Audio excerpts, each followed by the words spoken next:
Hello everyone. Tonight we begin with a bone-chilling wind howling through the moss-covered stone walls of Lancaster, 1612. You're standing there, barefoot, trembling on the damp earth of a narrow alley, so tight your shoulders nearly brush the walls. The air reeks of wood smoke, horse dung, and something sharper, maybe dried blood, clinging to your nostrils like a whispered curse.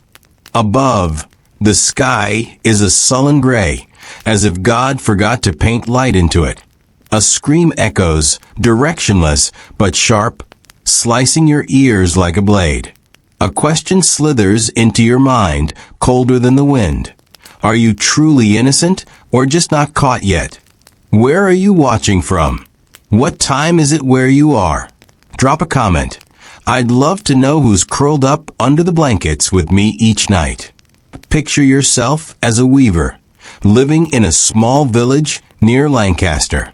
Your days are spent hunched over a loom, calloused hands pulling threads, the creak of wood matching the rhythm of your heart. Life is long days, from sunrise to the last flicker of a candle. You're not rich, but you have a thatched roof, a plate of barley bread, and a husband, John, a blacksmith with soot-stained hands and a smile as rare as it is warm. Tonight, you sit by the hearth, flames licking at the logs, casting shadows on the walls like demons dancing. Then comes a knock at the door. Not a casual knock, it's slow, heavy, like someone counting out your fate. You rise, your woolen skirt scraping your skin, heart pounding. The wooden door groans as you open it. There stands Margaret, a neighbor you've only ever nodded to at the market. Her silver hair is tangled, her eyes red as if she's been crying, or worse, seen something she shouldn't have. You have to help me, she whispers, her voice brittle as dry leaves. They're coming. They say I'm a witch. You want to slam the door, pretend you heard nothing. But her eyes pin you in place, like a curse that needs no words. Margaret isn't a stranger, but she's no friend either. She lives alone at the village's edge, in a crumbling cottage overgrown with herb pots. Rumors swirl that she can heal ailments, but also drive men mad with love or kill livestock without cause. You've never believed the gossip, just market wives' chatter, right? But now, with her standing before you, bony hands clutching the doorframe, you're not so sure. Something in the air tightens, like an invisible noose around your throat. You pull her inside, shutting the door, but the wind outside still shrieks, as if it knows what you've done. Who's coming? You ask, voice so low it's barely audible. Margaret sinks into a chair, hands covering her face.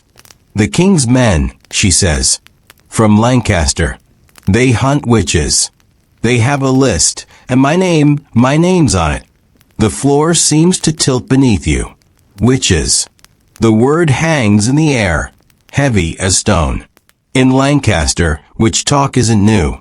You've heard whispers in church, tales of women dragged from their beds at midnight, bound and thrown into dungeons. They say Pendle Prison, where the accused are kept, is a black pit, no light, no hope, just moans and the stench of decay. You try not to think about it, the way you'd ignore a pile of unread emails in modern times. But now it's here, in your home. Margaret's voice breaks as she explains. A village child, Alice, pointed at her, screaming that she'd cursed their family's cow. A ridiculous accusation, you think. But in this age, a child's word can drag someone to hell. I only gave them herbal tea, Margaret says, staring at the floor. I did nothing wrong. But they won't believe me. They never do. You want to comfort her, but your throat is dry. If you help her, what happens to you? If they learn you're sheltering a witch, you'll be next in the dungeon. A symbol of this era looms in your mind. The wooden cross hanging on your wall, carved by John's own hands. It's not just faith, It's a shield, a reminder that God watches, but also a warning that the devil lurks. You glance at the cross, firelight glinting off its surface, and wonder, if you turn Margaret away, will God forgive you? Or, if you help her, will the devil knock on your door tonight? A conflict swells within you. Stay safe or risk everything. You're no hero. You're just a weaver, dreaming of a warm winter and a full plate of bread. But Margaret's watching you, and her gaze isn't just a plea, it's a challenge. What will you do? She asks, her voice sharp as a blade. You open your mouth, but no words come. The wind outside howls, as if mocking your hesitation. Suddenly, you hear hoofbeats, distant but growing closer.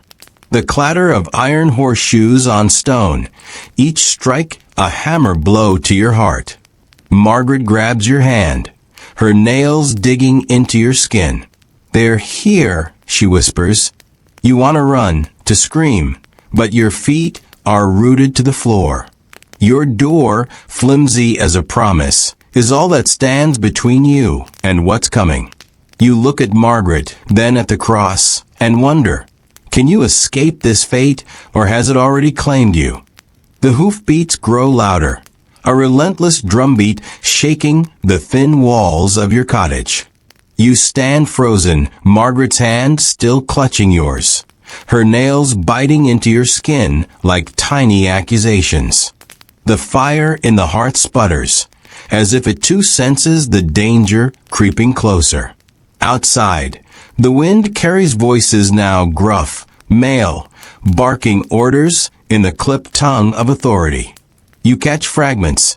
This way, her house, no time. Your heart lurches. They're not just coming for Margaret. They're already here. You pull her toward the back of the cottage, where a small hatch leads to a root cellar. It's a damp, earthen hole where you store turnips and apples, barely tall enough to crouch in. Get in, you hiss, shoving her toward the trapdoor. Margaret hesitates, her eyes wide, reflecting the firelight like twin moons. They'll find me, she whispers. They always do. But you don't have time for her fear. You yank open the hatch, the hinges squealing like a betrayed secret, and push her down.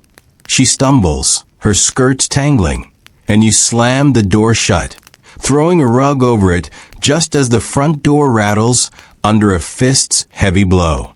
You smooth your apron, wipe the sweat from your brow, and try to look like a woman who's done nothing wrong. The door bursts open, and 3 men stride in, their boots tracking mud across your clean floor.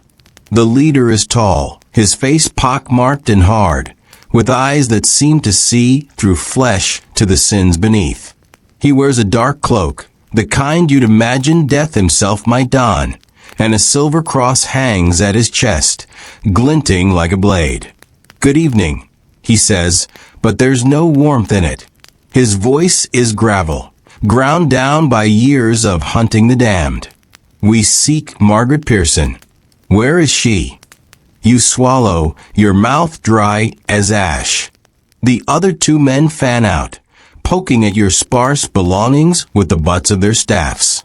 One lifts a pot from a fire, sniffing the stew as if it might hold a hex. The air smells of their sweat, leather, and something acrid, like fear turned to venom. You force a smile, though it feels like a grimace. "Margaret? I haven't seen her in days," you lie, praying your voice doesn't crack. The leader tilts his head, studying you. His cross catches the light, and you can't help but stare at it. A symbol of salvation, yet in this moment, it feels like a noose. This cross, is more than jewelry. It's a talisman of the witch hunters, blessed by priests in Lancaster's looming cathedral. They carry it to ward off curses, to prove their righteousness.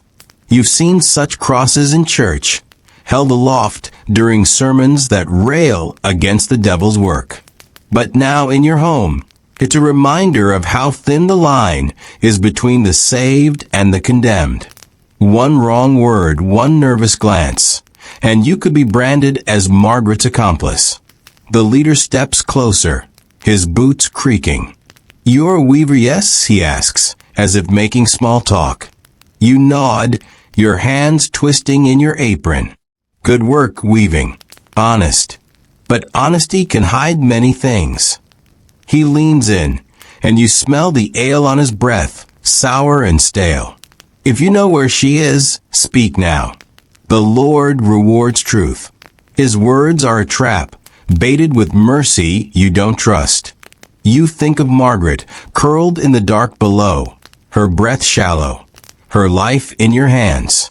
You think of John, asleep at the forge tonight, unaware that his wife is teetering on the edge of ruin.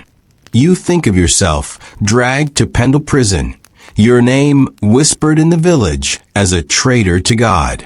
The moral weight presses down, heavy as the stones they used to crush confessions out of the accused. Do you betray Margaret to save yourself? Or do you lie, risking your life for a woman you barely know? The choice isn't clean. It's a jagged blade, cutting no matter which way you turn. You could tell the truth, point to the rug, and watch them drag her away. Maybe they'd thank you, spare you. But the village would know. Your neighbors, your friends, even John, they'd look at you differently, as if you'd sold a piece of your soul. Or you could lie, send these men away, and pray they never return. But if they find her, if they suspect you, it's not just Margaret who'll suffer. You meet the leader's gaze, forcing your eyes to stay steady.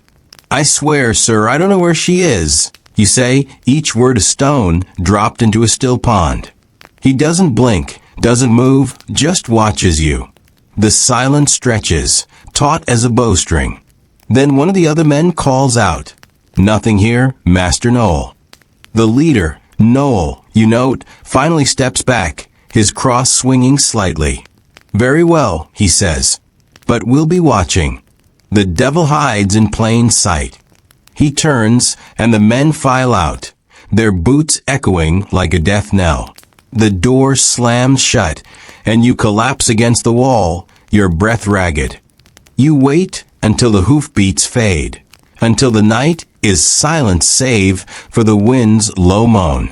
Then you lift the rug, open the hatch. Margaret climbs out, her face pale, her hands shaking.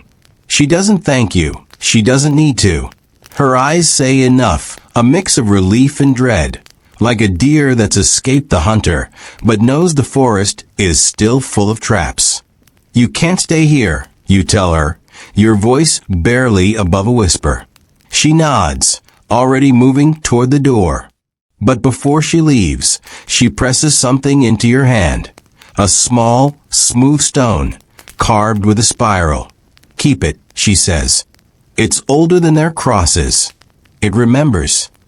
You close your fingers around the stone, its weight both foreign and familiar. It's a pagan thing, you're sure, the kind of charm the church would burn you for holding. Yet it hums against your skin, warm, like a secret shared between earth and sky. You want to throw it away, to cleanse your hands of its taint. But you don't.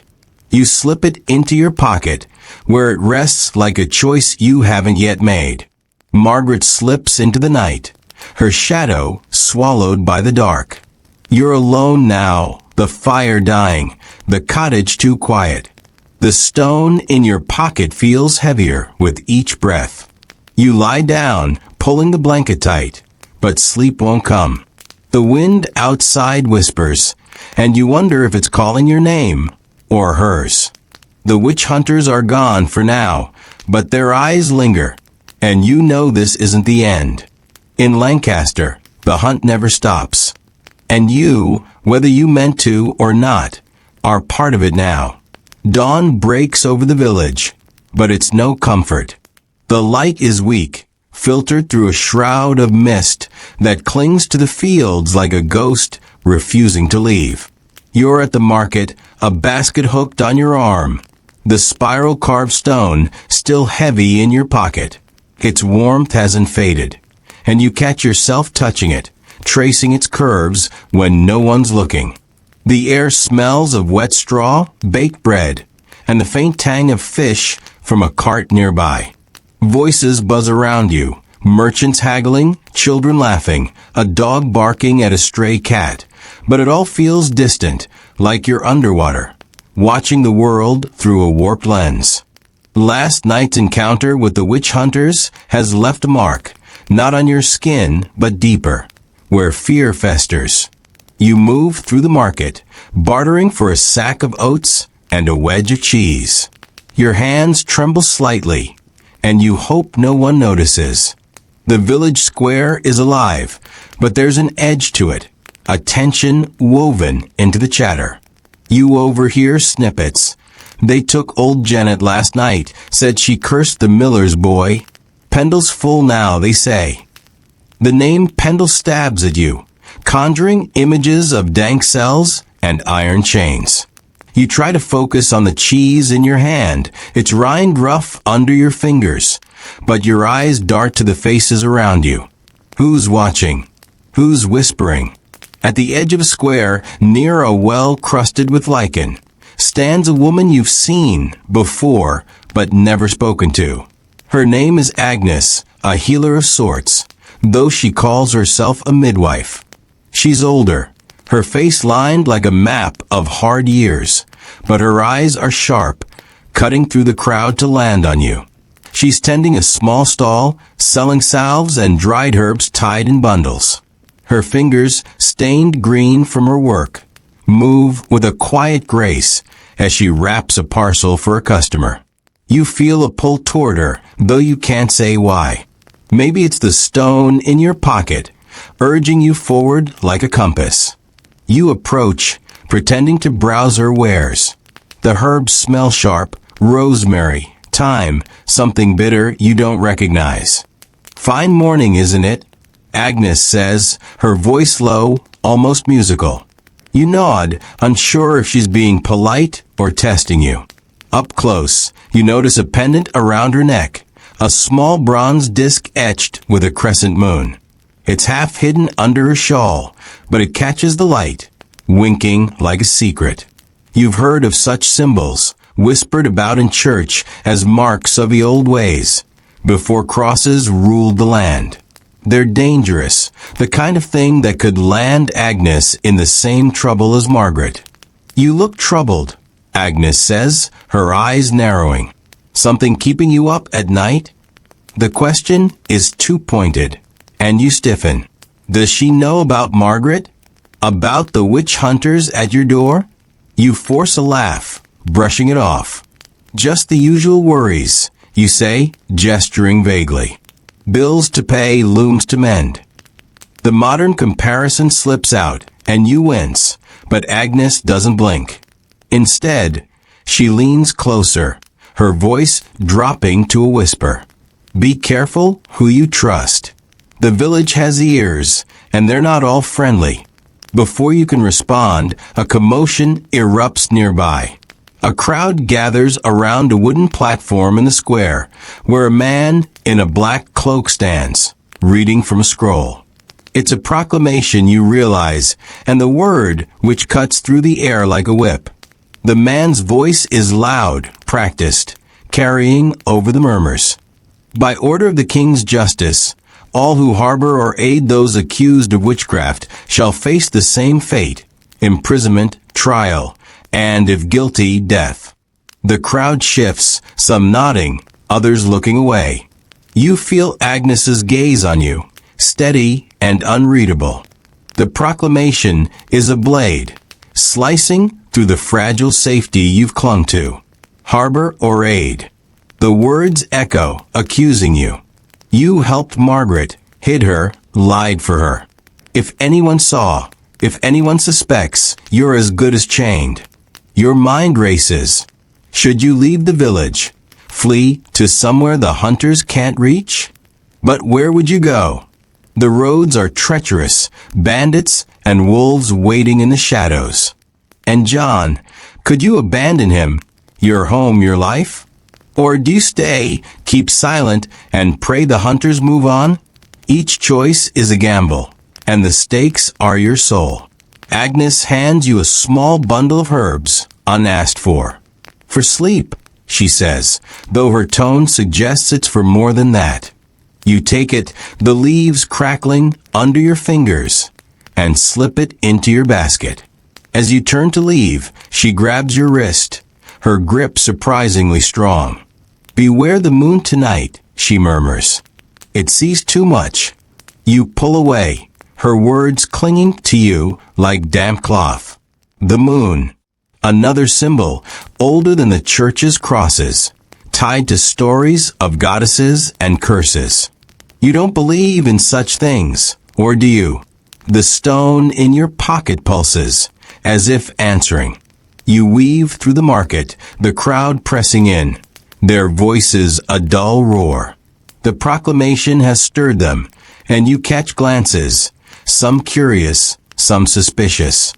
A child points at you, then hides behind her mother's skirt. You tell yourself it's nothing, but your pulse quickens. Back home, you shut the door and lean against it, the herbs and cheese forgotten on the table.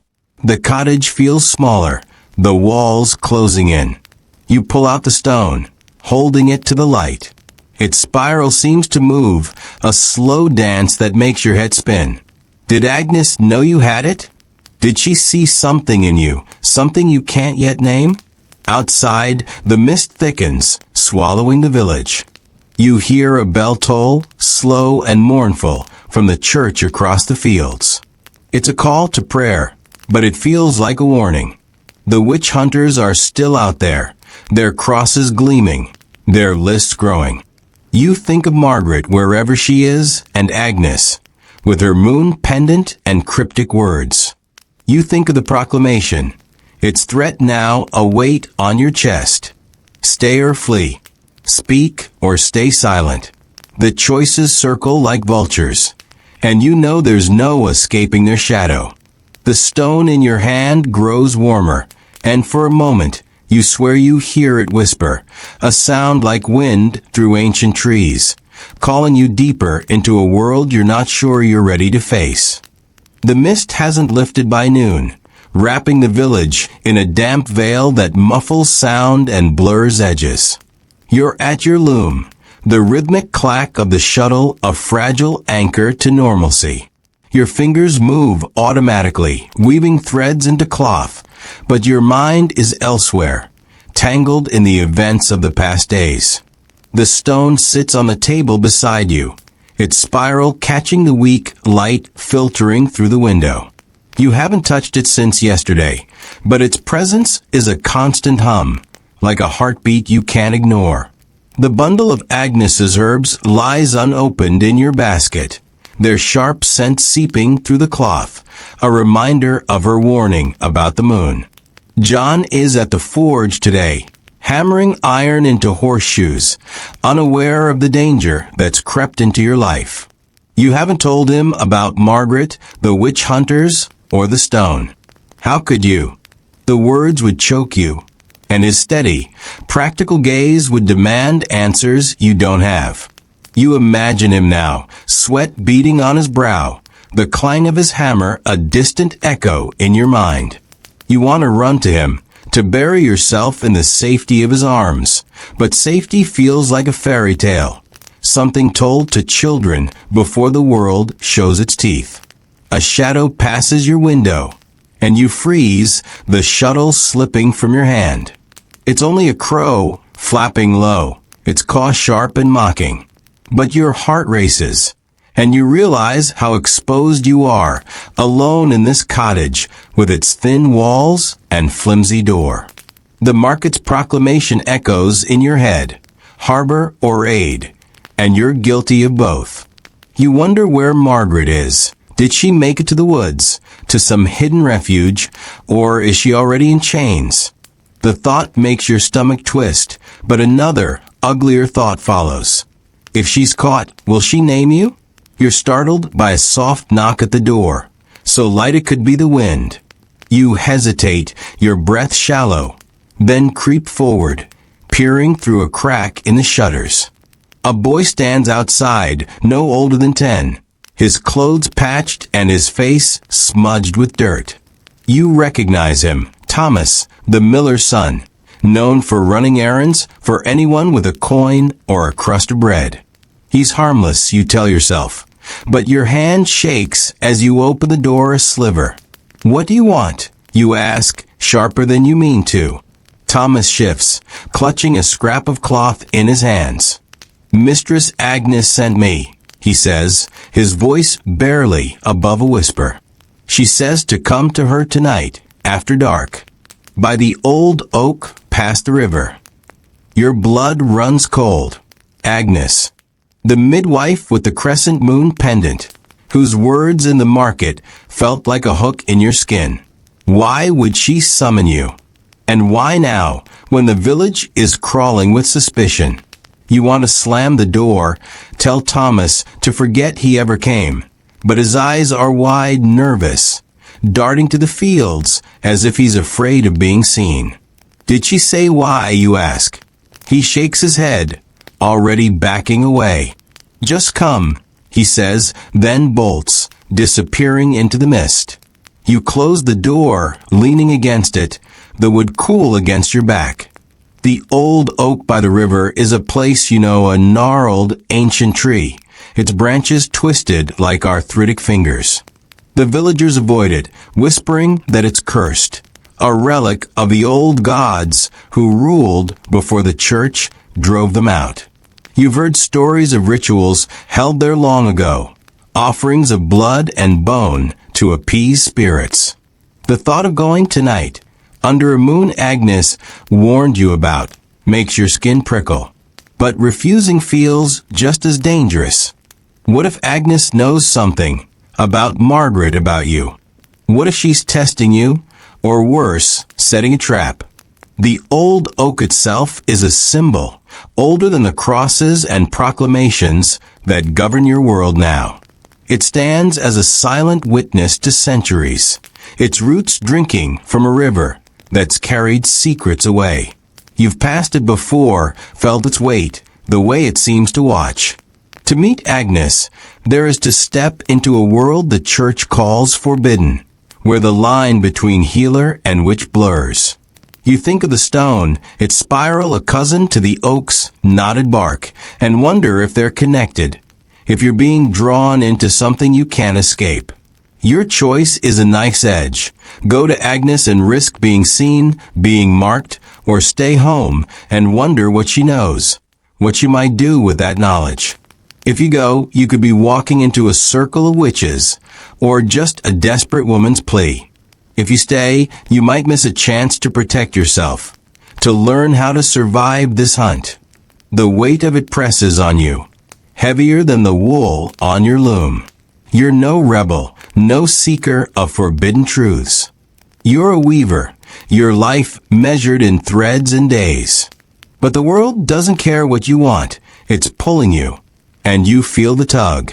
You try to return to your work, but the loom feels foreign, the threads tangling under your distracted hands.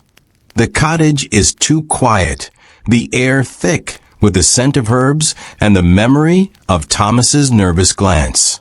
You think of modern life, of scrolling through endless notifications, each one a small demand on your soul. This is worse. Each choice here could end in irons, in a cell where the walls weep with damp. You glance at the stone, its spiral seeming to pulse, and decide to hide it under a loose floorboard. Its warmth lingers on your fingers, a promise or a threat. As dusk falls, the mist thickens, turning the world outside your window into a gray dream. You light a candle, its flame trembling like your resolve. The river isn't far, but the path is lonely, winding through fields where shadows play tricks. You think of John, still at the forge, and wish you could tell him, but the words would break something between you. You think of Agnes, her sharp eyes and hidden pendant, and wonder what she sees in you. The old oak waits, its branches whispering in a wind you can't yet hear. You wrap your shawl tighter. The candles light a frail shield against the dark, and step toward a choice that feels like stepping off a cliff. The night is thick with mist, so dense it feels like walking through a dream woven from spider silk. You clutch your shawl, the wool damp against your shoulders, as you tread the path to the river. Each step squelches in the mud, the sound swallowed by the low moan of wind through the reeds.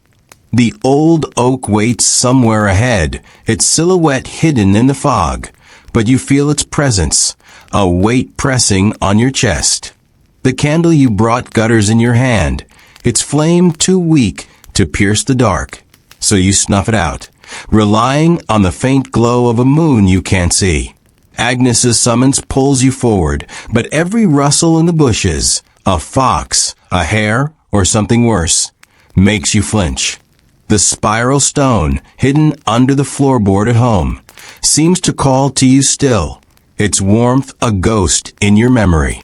The river's murmur grows louder, a soft rush that blends with your quickening breath. You've walked this path before, but never at night, never with the village's eyes feeling so close. The witch hunter's proclamation haunts you, harbor or aid, and you've done both. If anyone saw you slip out, if Thomas the miller's boy whispered to the wrong ears, you could be named before dawn. You think of Pendle Prison, its cells carved into the earth, where the air is said to taste of despair. You shake the thought away, focusing on the ground beneath your feet, the cold seeping through your shoes. When the old oak looms into view, its gnarled branches claw at the sky like a hand reaching from a grave.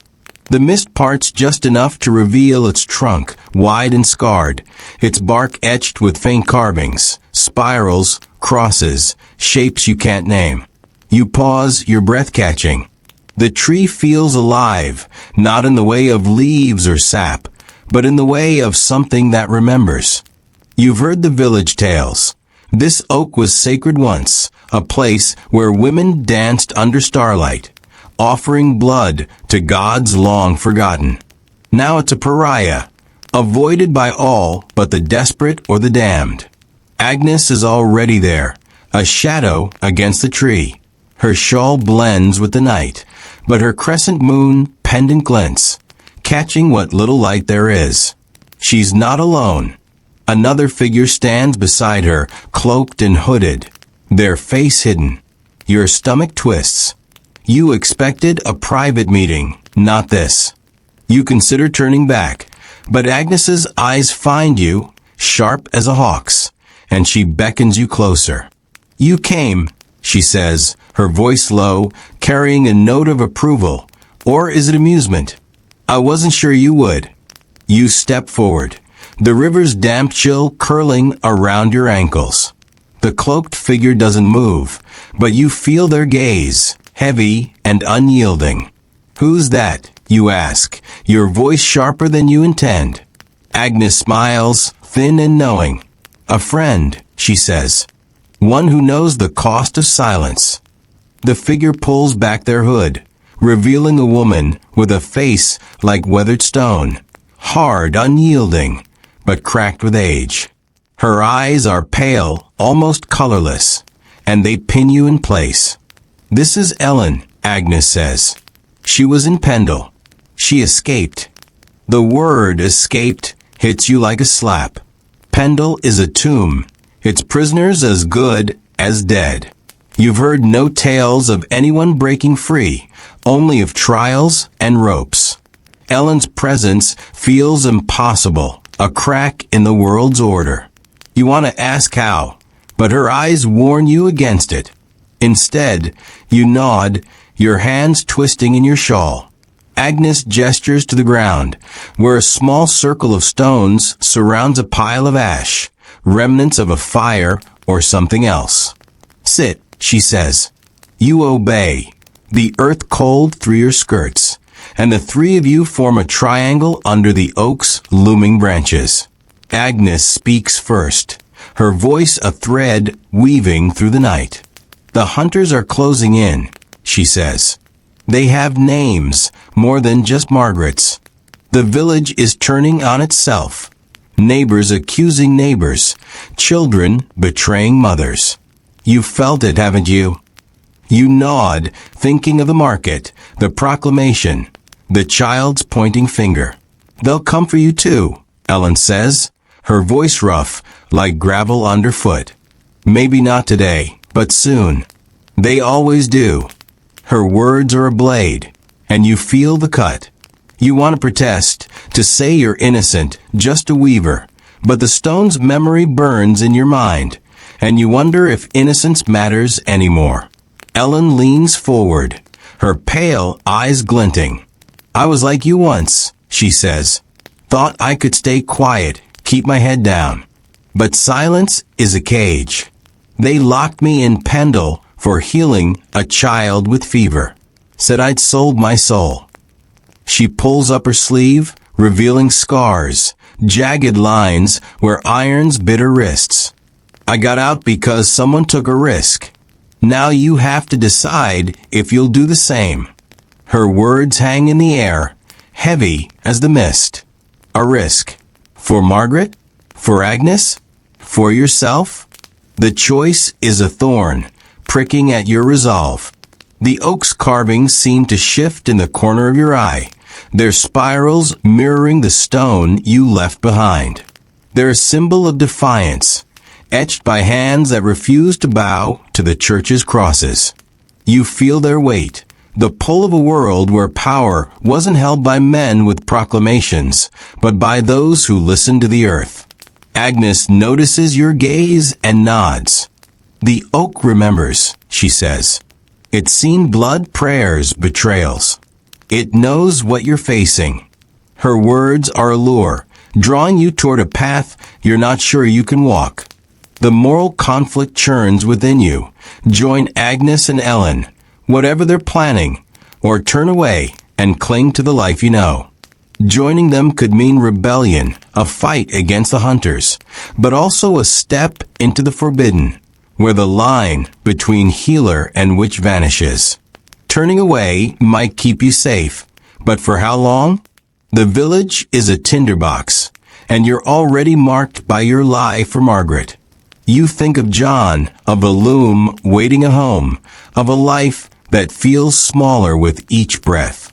You think of Pendle, its walls closing in, and Ellen's scars, proof that escape is possible but never free. Agnes reaches into her shawl and pulls out a small vial, its contents dark and viscous. For protection, she says, offering it to you. Drink it under the moon, and it'll cloud their eyes. You hesitate, the vial cold in your hand. Is it a charm, a poison, or something worse? Ellen watches you, her expression unreadable. Choose now, she says. There's no going back. The river murmurs, the oak looms, and the mist presses closer, as if the night itself is waiting for your answer. You hold the vial, its weight a mirror to the stones, and feel the world tilt, pulling you toward a fate you can't yet see.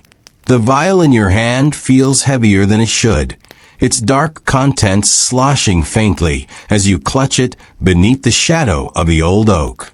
The river's murmur is a constant whisper, blending with the rustle of leaves overhead, and the mist curls around you like a living thing, damp and clinging.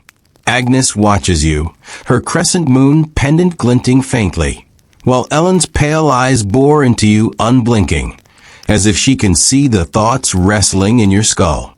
The air smells of wet earth and something sharper, maybe the vial's contents, or maybe fear itself, leaking from your skin. You want to ask what the vial does, what it means to drink it under the moon, but the words stick in your throat. The night presses in, and you know there's no time for questions, only choices. Ellen shifts, her scarred wrists catching the faint moonlight as she pulls her cloak tighter. You're not the first to hesitate, she says, her voice low and rough, like a blade dragged over stone. But hesitation is a luxury you don't have. The hunters are circling, and they don't care if you're a weaver or a queen. Agnes nods, her fingers brushing the ash pile at the center of the stone circle, where embers still glow faintly, casting a red pulse on her face. The village is rotting, she adds. Fear makes monsters of us all. You've seen it. The way they look at you now, the way they whisper. Her words sting, because you have seen it. The child's accusing finger in the market, the sidelong glances, the way the air shifts when you pass. You think of home, of John's steady hands and the loom's familiar creak, but the thought feels fragile, like a memory from someone else's life.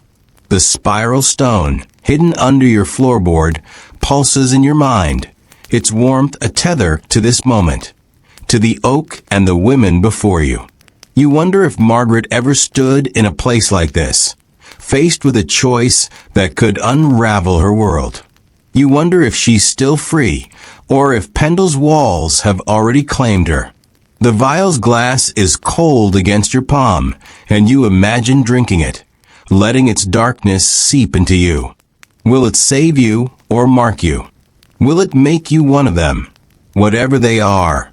Agnes kneels, tracing a finger through the ash, drawing a shape you can't quite make out, a curve, a loop, like the spiral on your stone.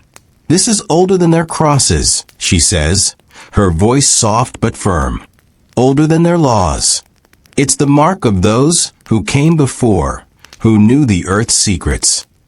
The symbol she draws is a relic, a whisper of a time when women like Agnes weren't midwives or witches, but priestesses, their power rooted in soil and sky. You've heard the church condemn such things, calling them devil's work, but under the oak, with the river singing and the mist weaving, it feels different, dangerous, yes, but alive in a way the church's stone walls never are. Ellen snorts, breaking the spell. Don't romanticize it, she says, her tone bitter. Power doesn't save you from chains. I learned that in Pendle. She leans closer, her breath sour with hunger or exhaustion. They kept us in the dark, you know. No windows, no air. Just the drip of water and the screams. I clawed my way out, but it cost me. She doesn't say what, but her eyes, hollow and haunted, tell enough. You imagine her in that prison, her scars fresh, her hope bleeding out with each passing day. The thought makes you grip the vial tighter, its edges biting into your skin. The choice before you is a crucible, burning away the woman you thought you were.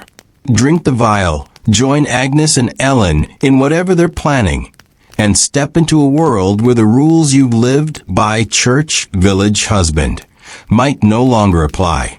Or refuse, walk away, and hope the hunters pass you by. But Ellen's words echo. They always come. You think of modern life, of dodging deadlines and scrolling past bad news, pretending it's not your problem. Here, there's no ignoring it.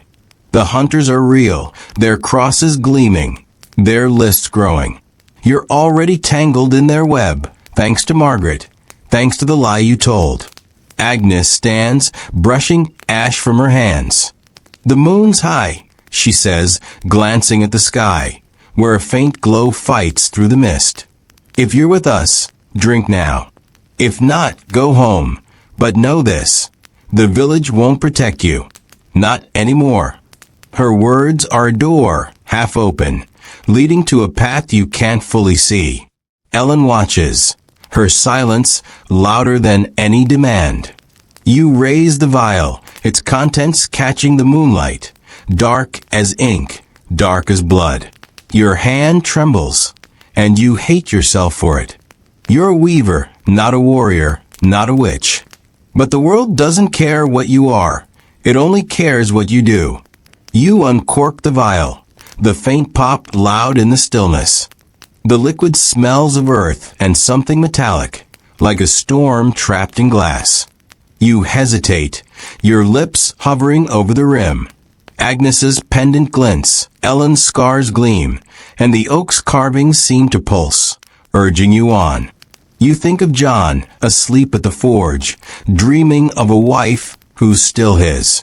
You think of Pendle, its cells waiting to swallow you. You think of the stone, its spiral a map to something you don't yet understand. Then you drink. The liquid is bitter, coating your tongue like regret.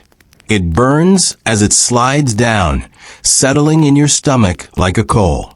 You gasp, dropping the vial, and it shatters on a stone, the sound sharp and final.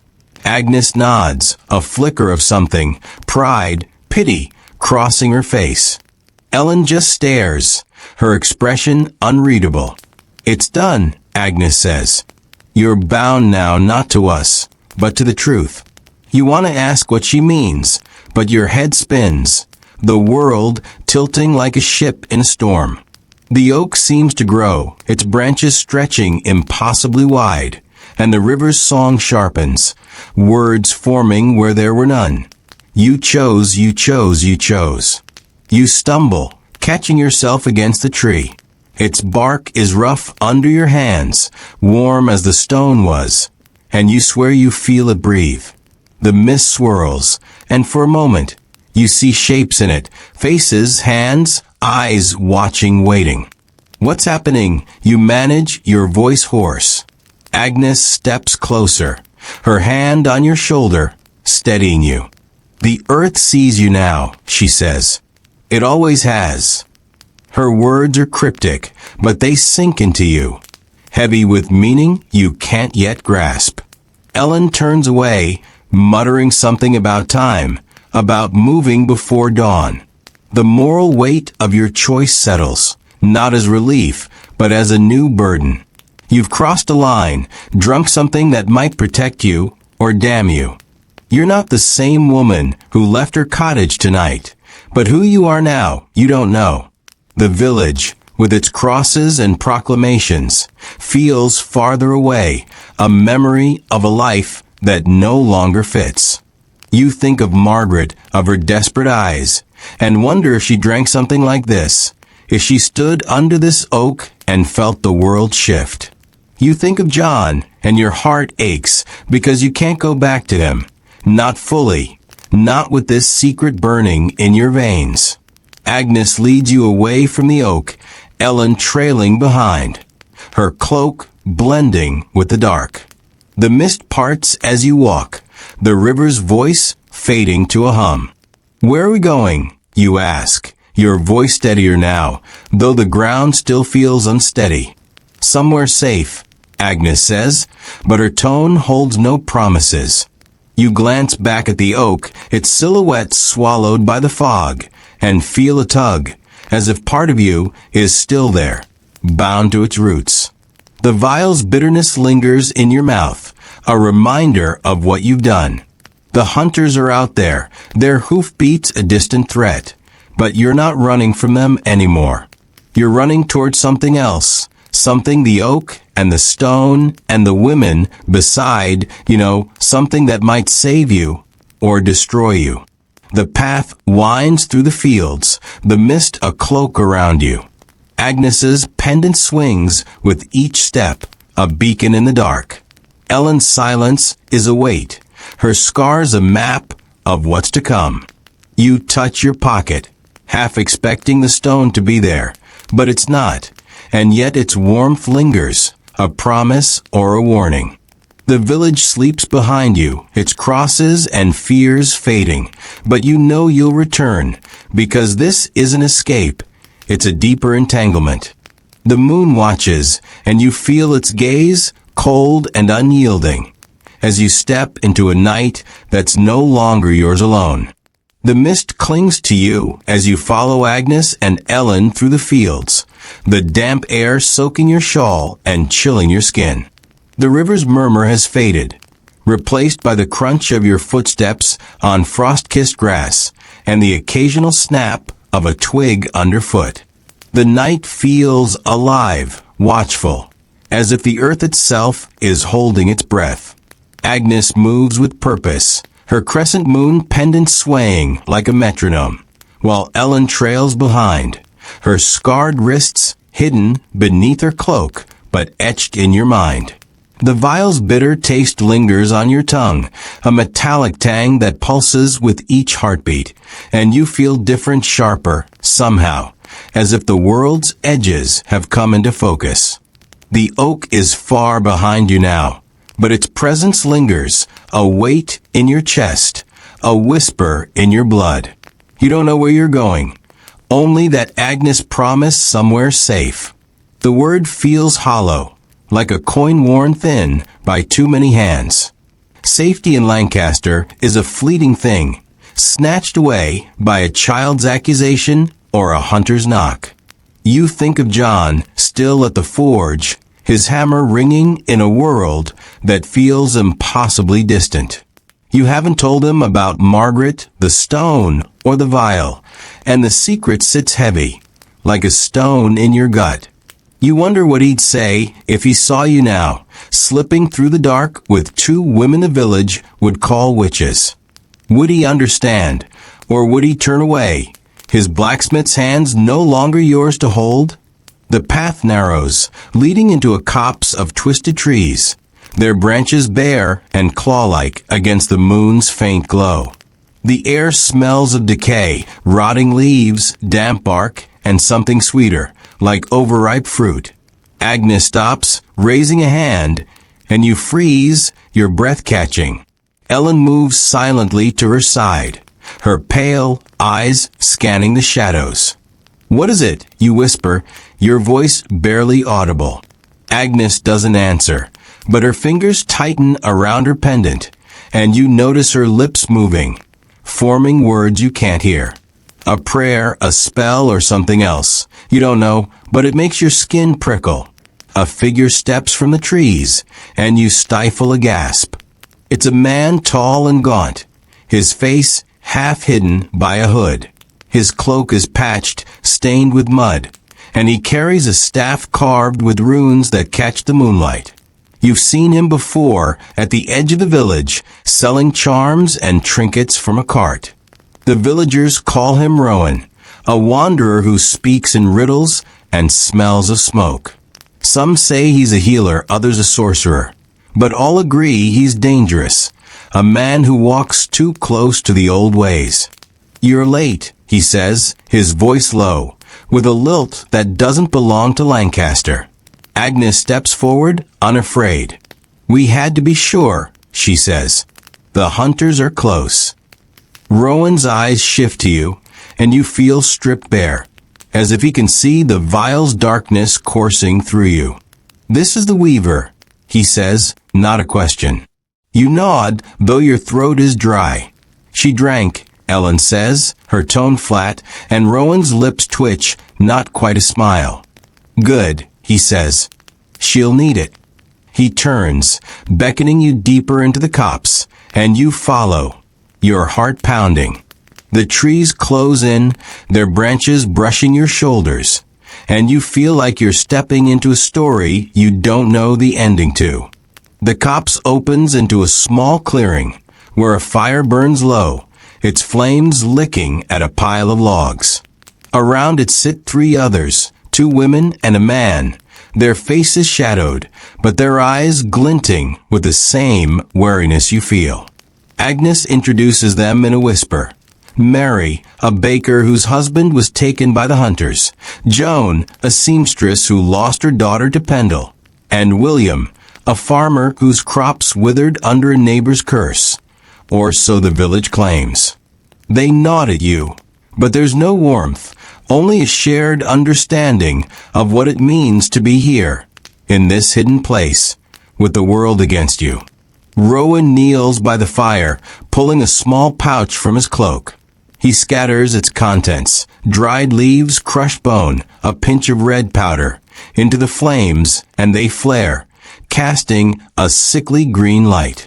The air thickens, smelling of burnt herbs and something acrid, like sorrow turned to ash. "This is the rite," he says, his voice steady. "The hunters carry crosses, but we carry the old bonds, the ones their God can't break. He pulls a small dagger from his belt, its blade etched with the same runes as his staff, and pricks his thumb, letting a drop of blood fall into the fire. The flames hiss, and you swear you hear a voice, faint and distant, like wind through a cave. The rite is a symbol older than the church's bells, older than the stones of Lancaster Castle. It's a pact, Rowan explains, binding those who offer their blood to a purpose, to protect, to resist, to survive. Agnes and Ellen have done it before, their thumbs marked with faint scars. Mary, Joan, and William follow, each adding their blood, their faces grim but resolute. Now it's your turn. Rowan holds out the dagger, its blade gleaming, and you hesitate, the vial's bitterness rising in your throat. To join them is to commit, not just to Agnes or Ellen, but to a fight you barely understand. To refuse is to walk away, back to a village that's already turning on you. The moral conflict claws at you. This rite is rebellion, a step beyond hiding Margaret or drinking the vial. It's a vow to stand against the hunters, the church, the world that raised you. You think of Pendle. It sells a grave for the accused. You think of John, his faith in the cross on your wall, a faith you're not sure you share anymore. You think of the spiral stone, its warmth a promise of something older, something true. To take the dagger is to choose a side, to mark yourself as one of them, outcasts, heretics, witches in the eyes of the law. To walk away is to cling to a life that's crumbling, to hope the hunters spare you, though Ellen's scars say they won't. You take the dagger, its handle warm from Rowan's grip. The blade is sharp, biting your thumb before you can think, and a bead of blood wells up, red as the fire's heart. You let it fall, and the flames roar, the voice in them louder now, singing your name. The others watch, their eyes reflecting the green light, and you feel bound to them, not by friendship, but by something deeper, like roots entwining underground. Agnes nods, her pendant a quiet witness. Ellen's expression softens, just for a moment, as if she sees herself in you. Rowan takes the dagger back, wiping it clean. It's done, he says. You're one of us now. The fire dies down, and the clearing feels smaller, the trees pressing closer. Rowan speaks of plans, safe houses in the hills, messages hidden in bread loaves, ways to warn those marked by the hunters. You listen, but your mind is on the blood you gave, the rite that's changed you. You feel it in your veins, a heat that wasn't there before, like the stone's warmth spreading through you. You wonder what you've become, if the village will smell it on you, if John will see it in your eyes. The modern world flickers in your thoughts, with its endless choices, swipe left, swipe right, unsubscribe. But here, each choice is a door that locks behind you. The group disperses, slipping into the dark like shadows. Agnes pulls you aside, her hand firm on your arm. Keep your eyes open, she says. The hunters are clever, and the village is full of spies. She presses a small cloth into your hand, embroidered with a spiral, a twin to the stone's design. Hide it, she says. It'll guide you when the time comes. You tuck it into your shawl, its threads soft, but heavy with meaning. Ellen lingers, her pale eyes on you. Don't trust anyone, she says, then vanishes into the trees. You walk back alone, the mist thinning as dawn approaches. The village lies ahead, its thatched roofs emerging like ghosts. You're not the weaver who left her loom yesterday, not the wife who kissed John goodnight. You're something else, marked by blood and fire, bound to a fight you didn't choose but can't escape. The spiral cloth burns in your pocket, a secret you'll carry into the light. The hunters are out there, their crosses gleaming, but you're not running anymore. You're walking toward them, and the world feels sharper, crueler, and strangely yours. The village greets you with the pale light of dawn, its thatched roofs and crooked chimneys emerging from the mist like bones from a grave. Your shawl is heavy with dew, the spiral-embroidered cloth tucked deep in its folds, a secret that feels alive against your skin. The air smells of wood smoke and fresh-baked bread, but beneath it lies something sour. Fear, perhaps, or the village's slow decay into suspicion. Your thumb throbs where the dagger pricked it, the right's blood bond a quiet pulse in your veins. You're not the weaver who left her cottage 2 nights ago, not the woman who wove threads into cloth and dreamed of quiet winters. You're something else now, marked by fire and oath, and the weight of it sits heavy, like a stone you can't set down. You slip through the village's narrow lanes, keeping your head low, your steps quick but not rushed. The church bell tolls, a mournful clang that pulls the devout to morning prayer, and you feel its call, a tug from a life you no longer fit. You pass the baker's stall, shuttered tight, and wonder where Mary is, if she's hiding or already gone. The seamstress Joan's door is ajar, a needle glinting on the threshold, as if dropped in haste. William's fields lie empty, their furrows dark and untouched. The clearing's faces haunt you, Mary's grief, Joan's anger, William's resignation, and you wonder if you'll see them again, or if the hunters have already found them. Your cottage comes into view, its door unlatched, swaying slightly in the breeze. Your heart lurches. You're sure you locked it before slipping out to meet Agnes. You pause, scanning the lane.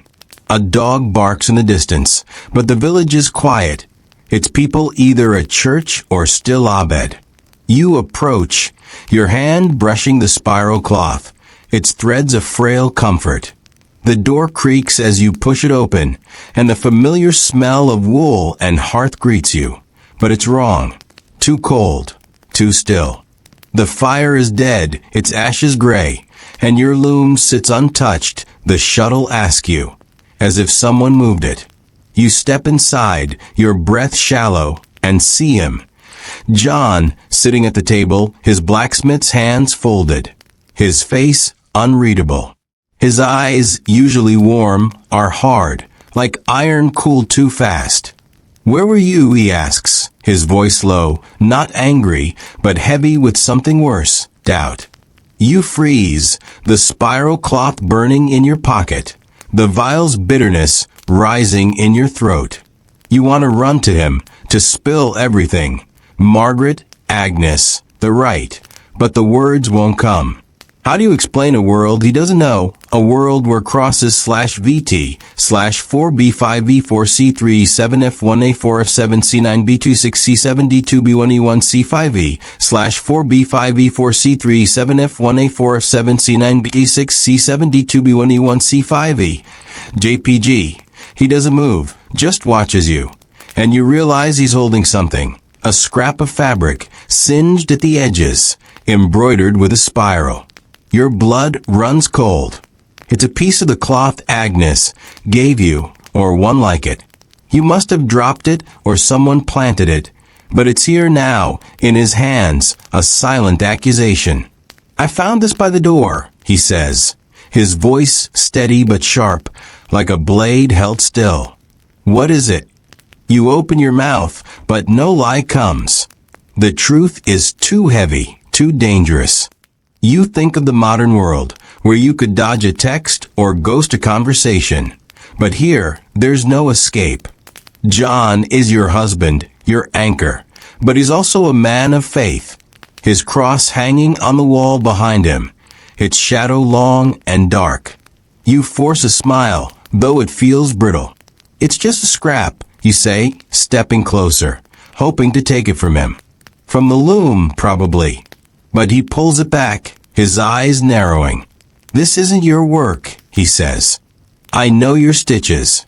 This is something else." The spiral glints in the dawn light, a symbol older than his cross, older than the village itself. It's a mark of the right, of the blood you gave, and it's here in your home, where it doesn't belong.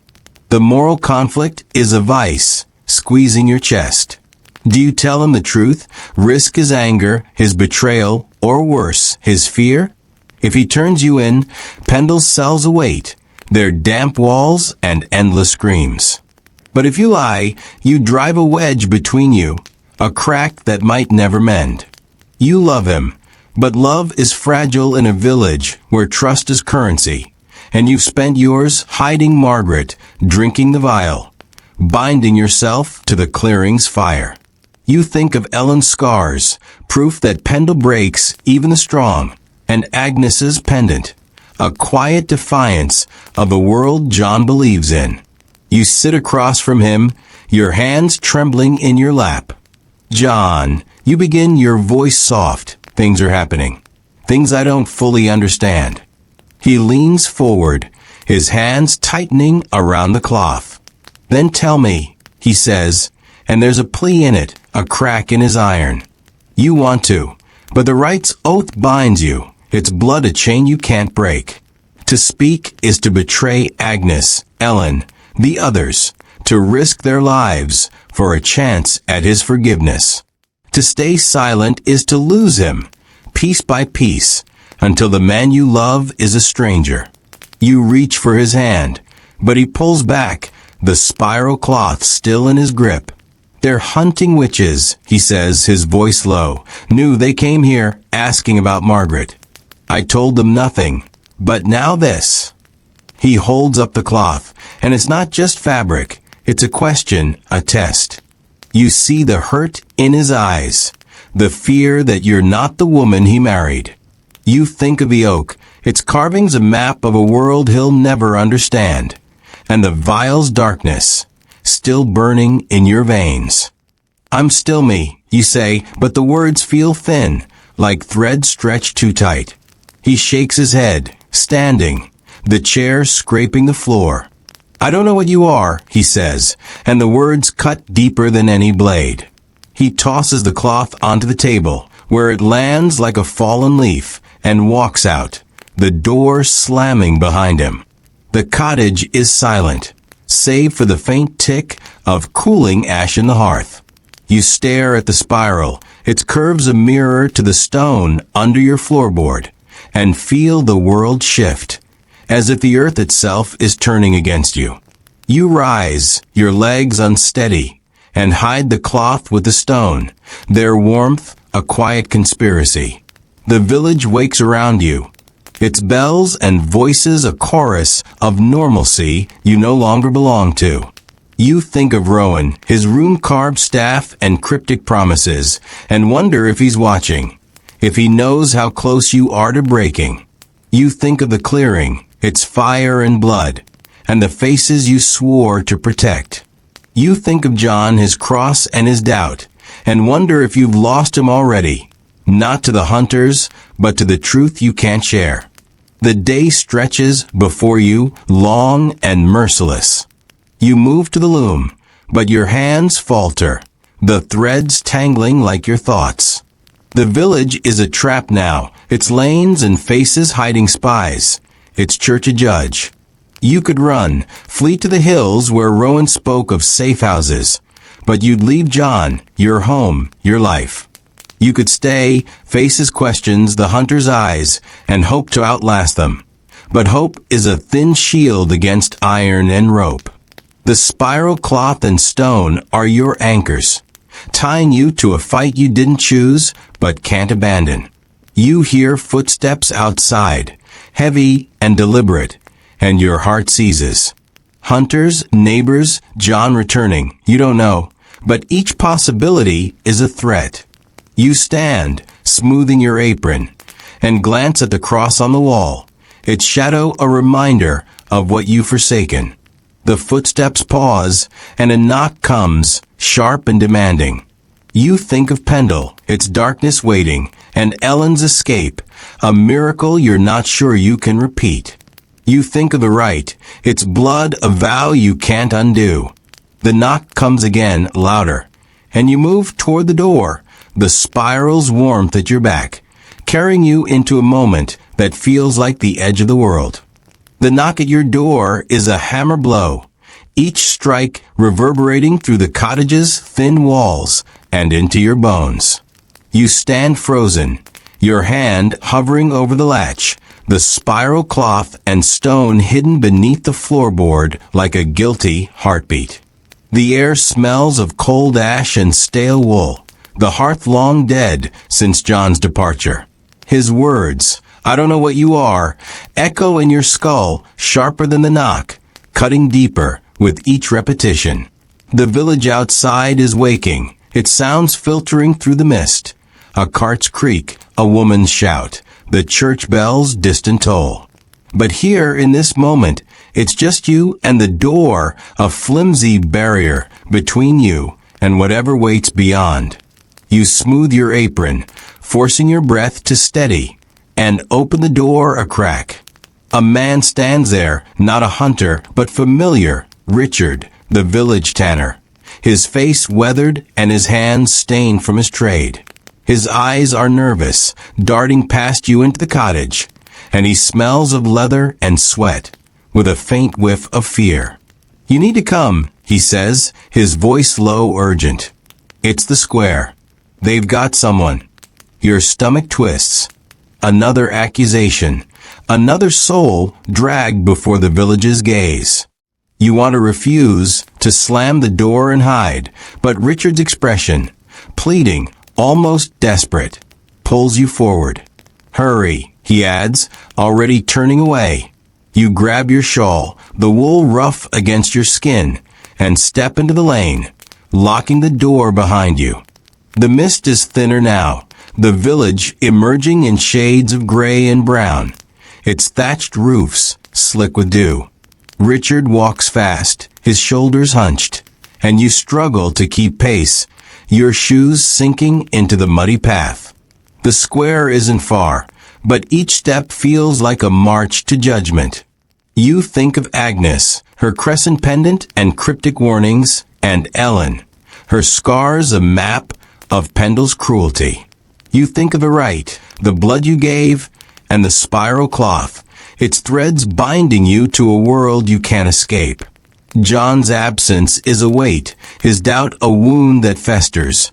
But there's no time to mourn what's lost. Not now. Not with the village's eyes waiting. The square is crowded when you arrive. A sea of faces press close, their breath clouding the air. The wooden platform from the proclamation stands at the center. Now a stage for something uglier. A woman is bound there, her wrists tied with coarse rope, her hair loose and tangled. It's Joan, the seamstress from a clearing, her face pale but defiant, her eyes scanning the crowd as if daring them to look away. Your heart lurches. Joan, who lost her daughter to Pendle, who pricked her thumb in the rite's fire, now stands accused, her life a thread about to snap. The crowd murmurs, some shouting curses, others whispering prayers, their voices a discordant hymn of fear and righteousness. A man in a black cloak, Master Noel, the hunter who came to your cottage, stands beside Joan, his silver cross gleaming like a blade. He holds a scroll, its edges curling, and reads in a voice that carries over the noise. Joan Hargreaves, you are charged with witchcraft, with consorting with the devil, and with cursing the livestock of Thomas Baldwin. The crowd gasps, though you know the charge is flimsy. Curses are easy to claim, hard to prove. But proof doesn't matter here, not when fear rules. Noel's eyes sweep the square, and you shrink back, half hidden behind Richard, praying he doesn't see you. You feel the spiral cloth's weight, though it's safe at home, and wonder if Joan carries something similar, a mark that's damned her. Richard leans close, his breath hot against your ear. They found a charm in her house, he whispers. A needle wrapped in thread, shaped like a star. Baldwin's boy swore it killed their cow. You nod, your throat tight. A star, like the spiral, a symbol of the old ways, now twisted into evidence of evil. You think of the oak, its carvings a silent rebellion, and the right's fire, its green flames sealing your oath. Joan was there, her blood mingling with yours. And now she's here, her fate in the hands of a man whose cross casts a long shadow. You want to scream, to rush the platform and cut her free, but the crowd's eyes are everywhere, and you're not brave. You're a weaver, not a savior. Noel steps closer to Joan, holding up a small bundle. Her charm, you assume, its threads glinting in the light. This is the devil's work, he declares, and the crowd roars, some throwing stones that clatter against the platform. Joan doesn't flinch, her gaze steady, and for a moment, you swear she sees you, her eyes locking onto yours with a message you can't read. Is it a plea, a warning, or something else? You think of Agnes's words, the village is full of spies, and wonder if someone betrayed Joan, if the hunters are closer to the clearing than you thought. The moral conflict is a noose, tightening with each breath. Do you act, risk everything to help Joan, or stay silent, preserving your own fragile safety? To act is to mark yourself, to invite the hunter's gaze and Pendle's chains. You could slip away, blend into the crowd, and return to your loom, pretending you never saw her. But Joan's face, her defiance, her blood shared in the right, binds you to her, a thread you can't cut. You think of John, his doubt a wall between you, and wonder if he's here, watching, judging. You think of Ellen's escape, a miracle born of risk, and Agnes's pendant, a beacon in the dark. To do nothing is to betray the oath you swore, but to act is to step into Joan's place, to trade your life for hers. Richard shifts beside you, his hands clenched. She's done for, he mutters, and you realize he brought you here not to help but to witness, to see what happens to those who stray. You want to ask why, but his eyes are fixed on Joan, and you sense something in him, guilt, perhaps, or fear that he's next. The crowd surges, their shouts growing louder, and Noel raises a hand, silencing them. The accused will be taken to Pendle, he says, where she will face trial by God's law. The word Pendle is a blade cutting through the air, and you feel its edge, cold and final. Joan is pulled from the platform, her wrist straining against the ropes, and the crowd parts, some spitting, others turning away. You catch a glimpse of her face, still defiant, but there's a flicker of something else, resignation, or perhaps a secret she's holding tight. You think of the clearing, of Mary and William, and wonder if they're watching, if they're next. You think of Rowan, his rune-carved staff, and wonder where he is, if he's planning a rescue or already gone. The hunters lead Joan away, their boots heavy on the cobblestones, and the crowd begins to disperse, their hunger for spectacle sated for now. You linger, your feet rooted to the ground, Richard's presence a shadow at your side. Go home, he says, his voice rough. Don't get mixed up in this. But you can't move, not yet. The platform stands empty, its wood scarred from stones, and you imagine yourself there, your wrists bound, your name on Noel's scroll. The spiral cloth and stone wait at home, their warmth a call to action. But action feels impossible, a dream for braver souls. You think of the modern world, where you could share a post or sign a petition, safe behind screen.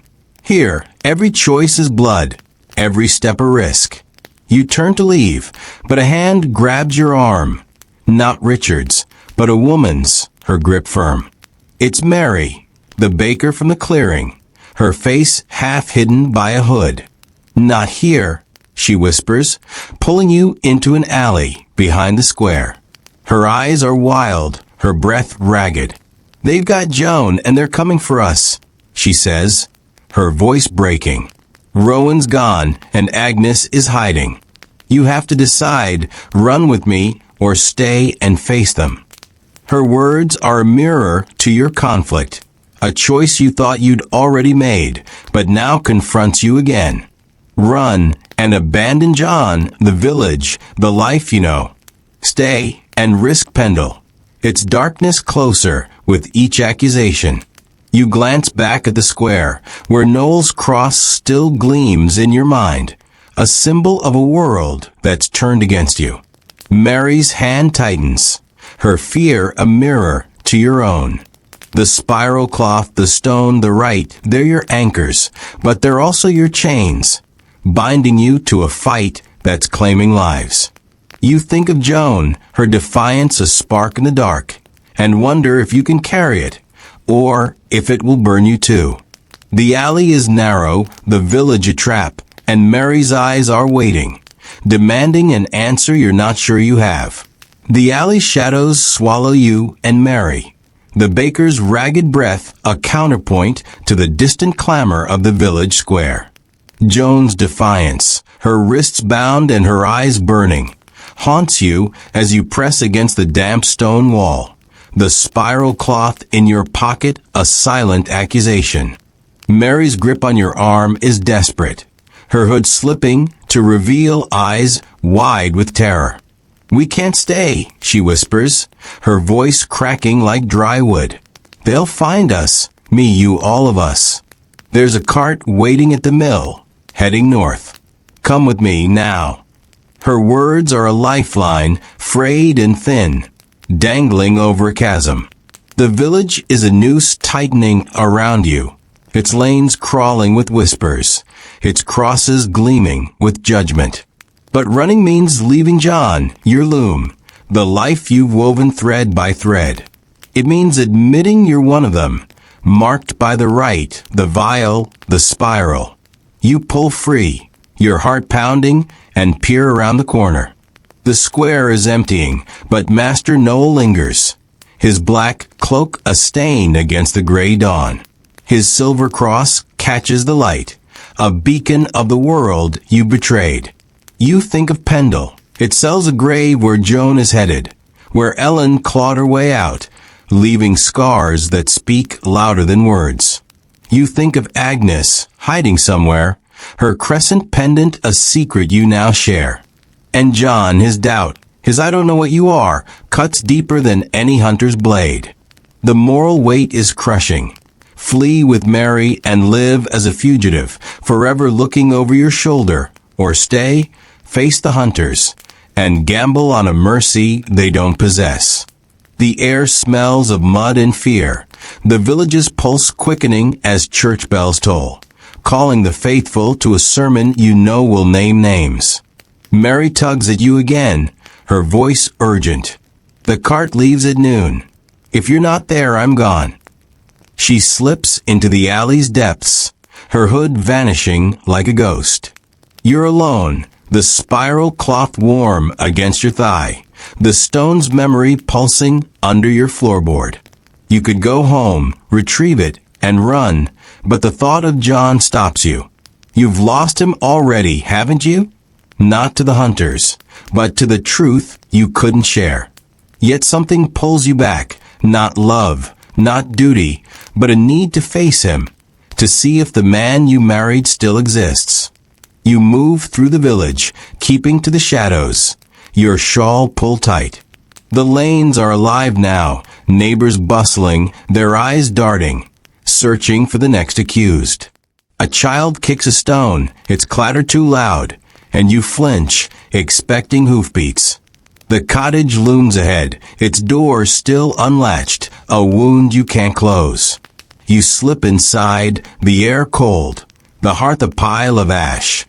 John isn't here, but his presence lingers, his hammer on the table, his boots by the door, scuffed from years of honest work. You kneel by the floorboard, prying it up, and retrieve the stone and cloth.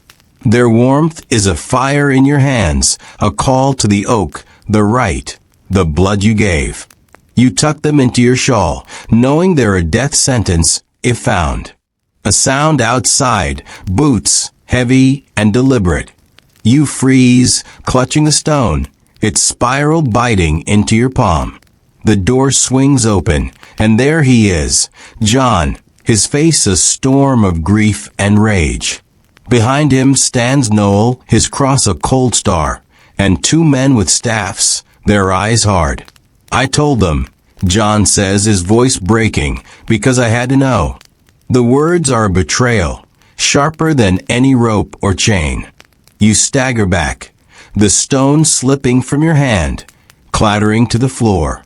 Noel steps forward, picking it up, his fingers tracing the spiral with a sneer. This is enough, he says, his voice gravel. You're coming with us. You want to scream, to beg John to see you, but his eyes are distant, as if you're already gone.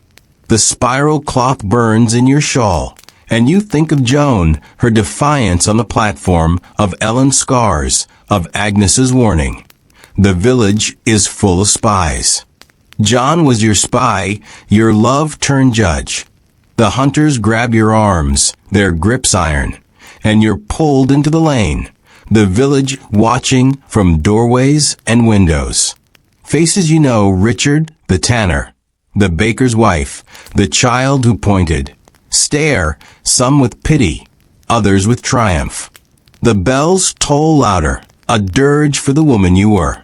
They march you to the square, where a cart waits, its wood scarred and splintered. Joan is there, chained to a post, her face bruised but unbowed. She sees you, and her lips twitch, not a smile, but a recognition. You're one of her now, bound by blood and fate. Noel mounts the platform, holding up the stone for all to see. Another witch, he declares, and the crowd roars, their fear a living thing. You're shoved into the cart beside Joan, the chains cold against your wrists, their weight a mirror to the choice you didn't make. You could have run with Mary, vanished into the hills, but you came back, for John, for a life that was already lost. You understand now why surviving here is impossible. The village eats its own, and love is no shield against fear. The cart lurches forward, the village fading into mist. Joan leans close, her voice a whisper. They can chain us, but not the earth, she says, and you feel the spiral cloth, still hidden, warm against your skin. You think of the oak, its roots deep and defiant, of the right's fire, its green flames a vow you still carry. Pendle looms ahead, a shadow on the horizon, its cells waiting to swallow you. But Joan's words spark something, not hope, but a clarity, a refusal to break. You've lost John, the village, yourself, but you're not alone. The spiral, the oak, the blood, they're yours, a power the hunters can't touch. The road is rough, the cart rattling, the chains biting. You look at Joan, her eyes fierce, and see the choice you didn't make. To fight, not flee. You could have run, lived as a ghost, but you'd have carried the village's fear, its crosses, its betrayals.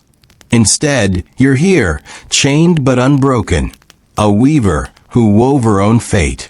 The moral reckoning is clear. Survival in Lancaster means surrendering your soul, bowing to a world that demands your silence. You chose defiance, not with a blade, but with a stone, a cloth, a vow. Pendle may claim you, but it won't own you. The cart crests a hill, and Pendle's silhouette emerges, a fortress of stone and despair. The air grows colder, smelling of damp earth and decay, and you hear faint cries, carried on the wind. Joan grips your hand, her fingers strong, and you feel the spiral cloth pulse, a heartbeat older than the church. You understand now, escape isn't running, isn't hiding. It's carrying the earth's secrets, even into the dark. You've lost everything, John, your home, your name, but you've gained something, a truth that burns brighter than Noel's cross. The hunters can chain your body, but your blood, your oath, your spiral. They're free, woven into a world they'll never understand. The cart stops at Pendle's gates, iron and unyielding. The hunters dismount, their crosses gleaming, and you're pulled forward, Joan at your side. The gates creak open, revealing a maw of darkness, but you don't flinch. You face the village, John's betrayal, your own fear. You've chosen, and the choice is yours even now. The spiral cloth is warm, a final thread in the tapestry of your defiance. You step into Pendle, the stone spiral etched in your mind, and know you've escaped, not the prison, but the cage of a world that tried to break you. Sleep well tonight. If you can, tucked under your blankets with the modern world's hum to lull you. But if you hear a creak, a whisper, a wind that carries the oak song, don't look too closely. The spiral might be watching, and it doesn't forget those who've woven their fate in its shadow.